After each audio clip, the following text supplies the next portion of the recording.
7월 10일 새벽 기도의 말씀입니다.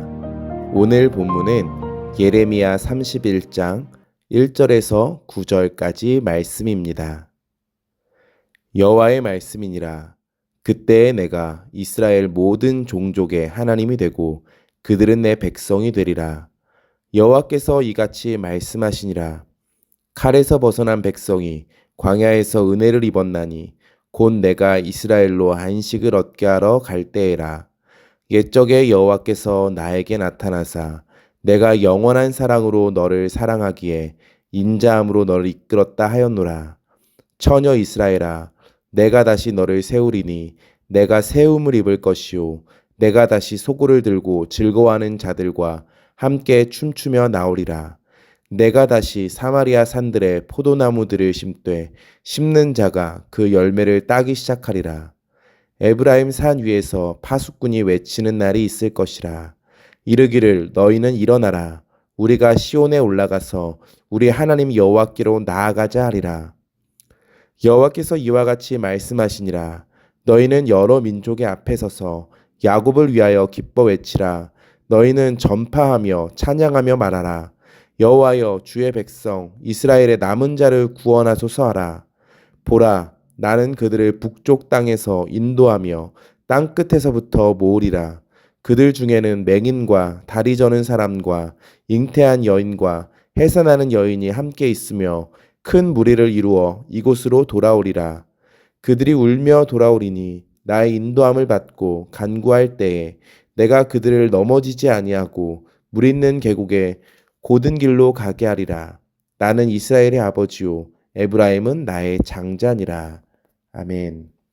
우리가 예레미야 말씀을 계속해서 보고 있습니다.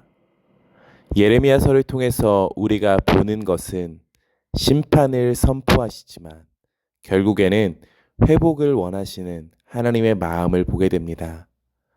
우리는 하나님의 마음을 얼만큼 알고 있습니까?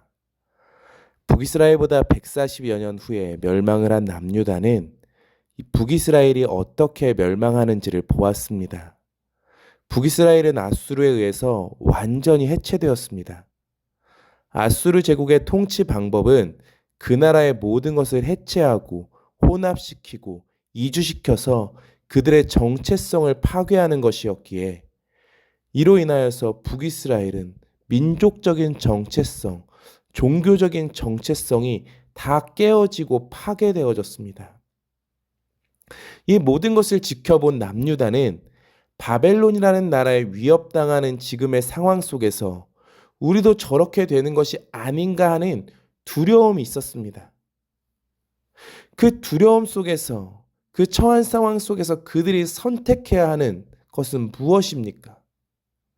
예레미야 선지자의 메시지를 듣는 것입니다. 돌아오면 회복시키겠다고, 회개하고 돌아오면 내가 너희를 깨끗게 하겠노라고 하는 그 메시지, 그것을 듣고 돌이키는 것이었습니다.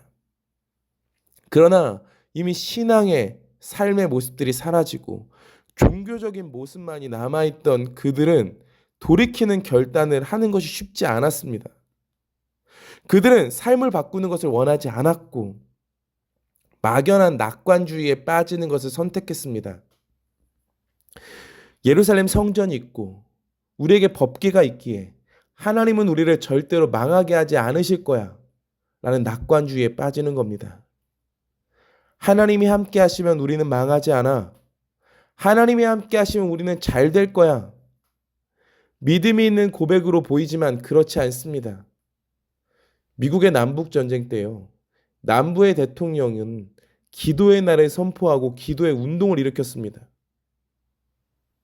그것을 보며 북부의 대통령이었던 링컨 대통령이 이렇게 이야기를 합니다.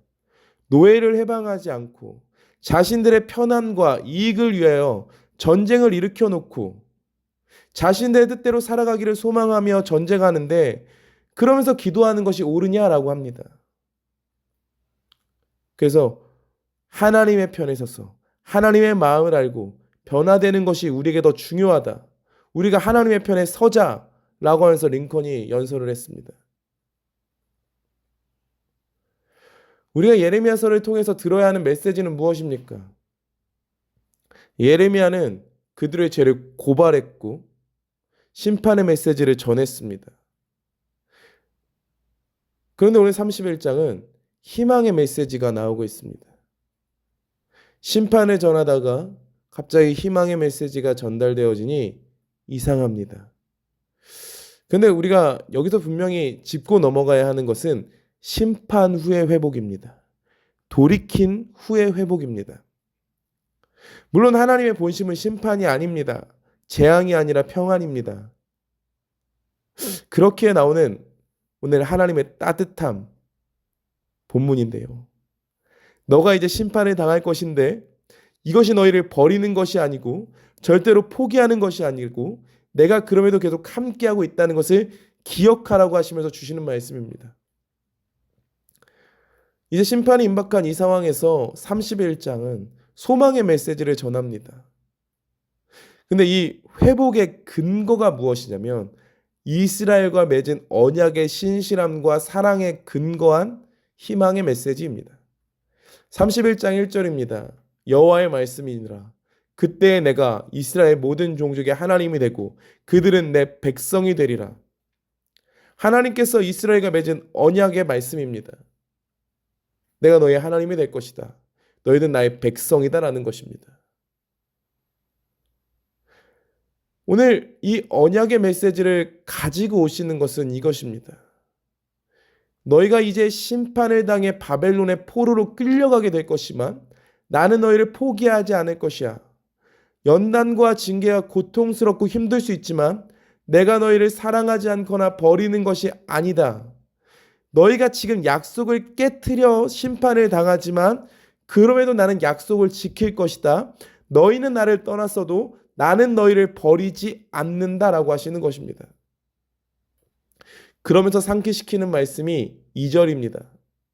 여호와께서 이같이 말씀하시니라.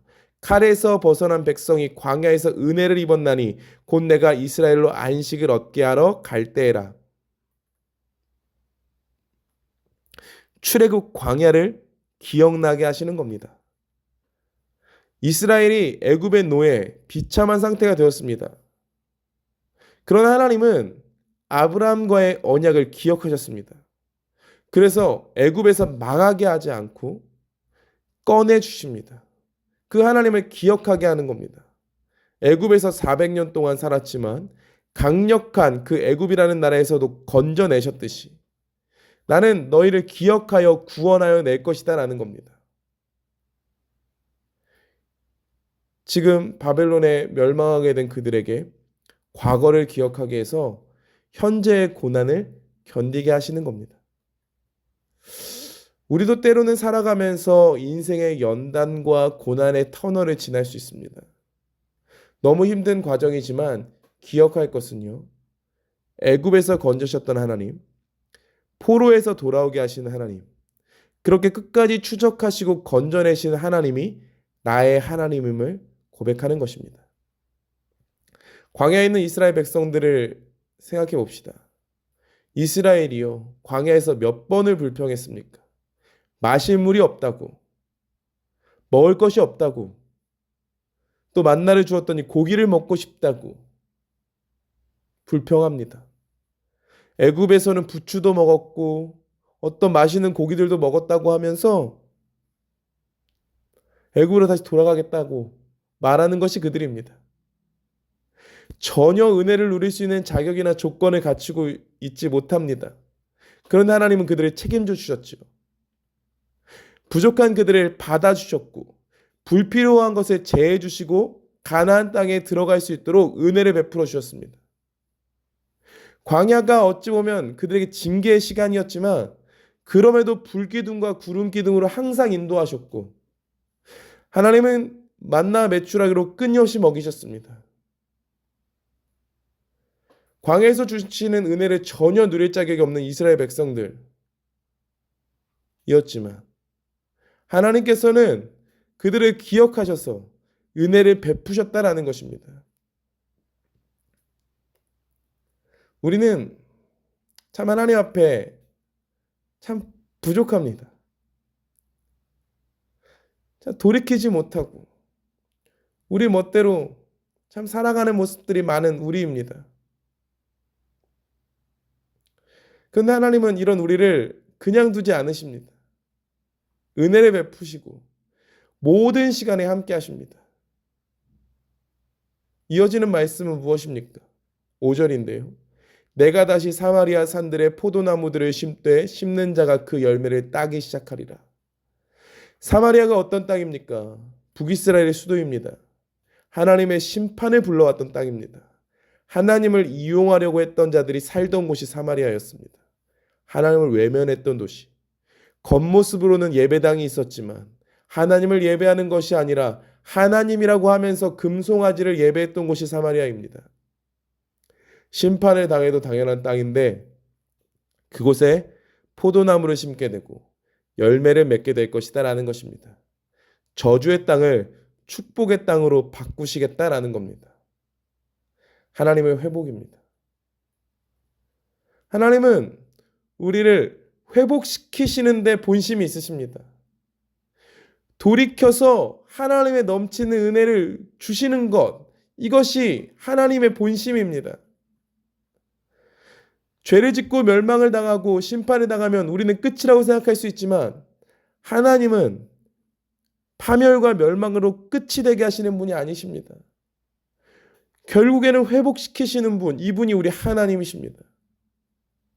우리가 내일 살펴보겠지만 흩어진 양떼를 모으시고 물단 농田이 되게 하고 근심이 없게 하시기 원하시는 분, 결국엔 우리에게 참된 만족을 주시겠다고 하시는 분이 우리 하나님이십니다. 우리에게는요, 이 언약에 신실하신 하나님이 있습니다. 그분은 우리를 포기하지 않으십니다. 하나님의 자녀된 우리를 포기하지 않으시기에 우리에게는 희망이 없지만, 우리 자신에게는 소망이 없지만 그분이 계시기에 우리에게 희망이 있습니다. 자격이 없지만 언약에 신실하게 구원하시는 하나님, 우리를 포기하지 않으시는 하나님이 계시기에 우리에게는 희망이 있습니다. 어려운 순간이 찾아오고 징계의 과정처럼 보이는 상황이 있을 수 있습니다. 그럴 때마다 항상 기억할 것은 언약에 신실하신 하나님이 나의 희망과 소망이 된다는 것입니다. 그렇게 우리는 돌이켜야 합니다. 이 하나님의 사랑 앞으로 나아와야 합니다. 우리가 잘못된 것을 바라보고 살아가고 있다면 우리는 돌이켜 하나님의 본심 앞으로 나와 그분이 주시는 만족을 누리며 살아가야 합니다. 세상이 우리에게 만족을 줄 수 있을 것 같고 세상이 우리에게 기쁨을 줄 수 있을 것 같지만 그렇지 않습니다. 하나님만이 우리의 만족이 되십니다. 지금 우리는 어떤 상황 속에 있습니까? 우리가 어떤 환경에 있든지 하나님은 우리와 함께 하십니다. 어려울 때, 힘들 때, 원망하느라 그 시간을 낭비하지 마십시오. 하나님, 지금 저에게 무엇을 원하십니까? 라고 묻고 감사하며 하나님의 뜻을 따라갈 수 있는 믿음이 되어지기를 소망합니다.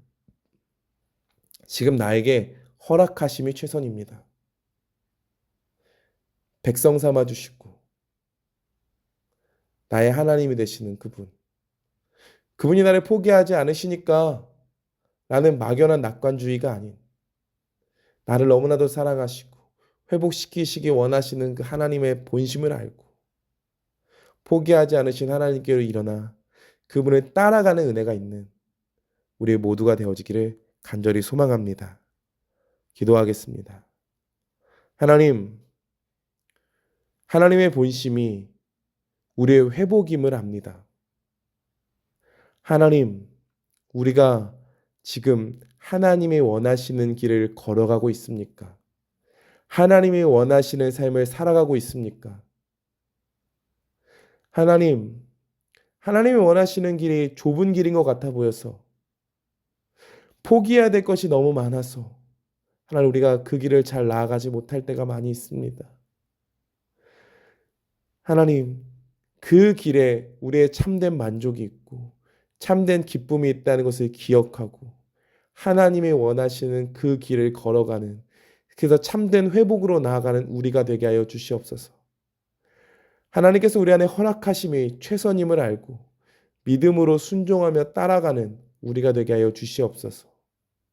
하나님, 오늘도 우리가 새벽을 깨우며 나아갑니다. 주님, 우리가 오늘 하나님의 마음을 알게 하시고 하나님의 마음으로 살아가는 오늘 하루가 되게 하시고, 하나님, 오늘도 우리의 기도의 제목을 아를 때 하나님 또 신실한 응답을 경험하는 우리가 되게 하여 주시옵소서. 함께 하심을 믿사오며 감사드리며 예수님의 이름으로 기도합니다. 아멘.